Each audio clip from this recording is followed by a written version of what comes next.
প্রিয় দর্শক, আসসালামু আলাইকুম ওয়া রাহমাতুল্লাহি ওয়া বারাকাতুহু। তাসবিহ চ্যানেলে আপনাকে শুভেচ্ছা ও অভিনন্দন। সম্মানিত বন্ধুরা, আজকে আলোচনা করব পৃথিবীর সবচেয়ে পাওয়ারফুল আমল নিয়ে। বিশ্বনবী সাল্লাল্লাহু আলাইহি ওয়াসাল্লামের উপর দুরূদ পড়া অনেক বড় একটি ইবাদত। একবার দুরূদ শরীফ পাঠ করলে 10টা নেকি আমলনামায় লেখা হয়, 10টা গুনাহ কেটে ফেলা হয়। আল্লাহ পাক ওই ব্যক্তির উপর 10টি রহমত নাজিল করেন। শুধু তাই না, আল্লাহর ফিরিস্তারা দুরূদ পাঠকারী ব্যক্তির জন্য দোয়া করেন। দুরূদ পাঠকারী ও দুরূদ পাঠকারীর পিতার নামসহ রাসূলুল্লাহ সাল্লাল্লাহু আলাইহি ওয়াসাল্লামের কাছে দুরূদ পৌঁছানো হয়। রাসূলুল্লাহ সাল্লাল্লাহু আলাইহি ওয়াসাল্লাম ওই ব্যক্তির জন্য দোয়া করেন, সালাম দিলে সালামের জবাব দেন। বেশি বেশি দুরূদ পাঠ করলে আল্লাহ পাক অনেক মর্যাদা দান করেন।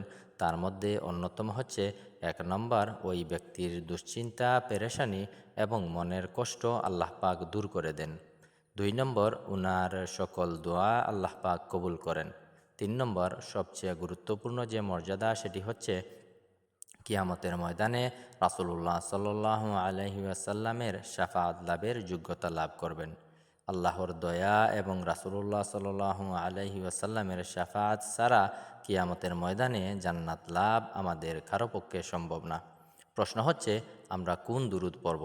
রাসূল সাল্লাল্লাহু আলাইহি সাল্লাম আমাদের যে দুরূদগুলো শিক্ষা দিয়েছেন, আমরা সেগুলো পড়ব। সবচেয়ে উত্তম দুরূদ হচ্ছে দুরূদে ইব্রাহিম, যা আমরা নামাজের মধ্যে পড়ে থাকি।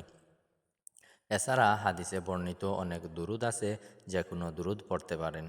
সম্মানিত বন্ধুরা, আজ এমন একটি সময়ের কথা বলবো, যে সময়ে কোনো বান্দা যদি মাত্র 10 বার দুরূদ পাঠ করে আল্লাহর কাছে কিছু চায়, আল্লাহ পাক ওই বান্দাকে কখনো খালি হাতে ফিরিয়ে দেন না। আজান এবং আকামতের মধ্যবর্তী সময় এমন একটি সময় যখন আল্লাহ নামাজের জন্য অপেক্ষাকৃত বান্দাদের প্রতি রহমতের দৃষ্টিতে তাকিয়ে থাকেন। সুবহানাল্লাহ!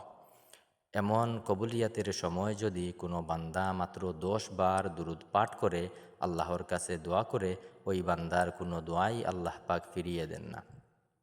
বন্ধুরা, আজান এবং আকামতের মধ্যবর্তী সময় গল্পগুজবে সময় না কাটিয়ে আমরা দুরূদ পড়ব এবং বেশি বেশি দোয়া করব। আমাদের কোনো দোয়াই বিফলে যাবে না, ইনশা আল্লাহ। সম্মানিত দর্শক, প্রতিদিন এরকম ভিডিও পেতে তাসবিহ চ্যানেলকে সাবস্ক্রাইব করে পাশে থাকবেন। দেখা হবে পরবর্তী ভিডিও নিয়ে। আসসালামু আলাইকুম ওয়া রাহমাতুল্লাহি ওয়া বারাকাতুহু।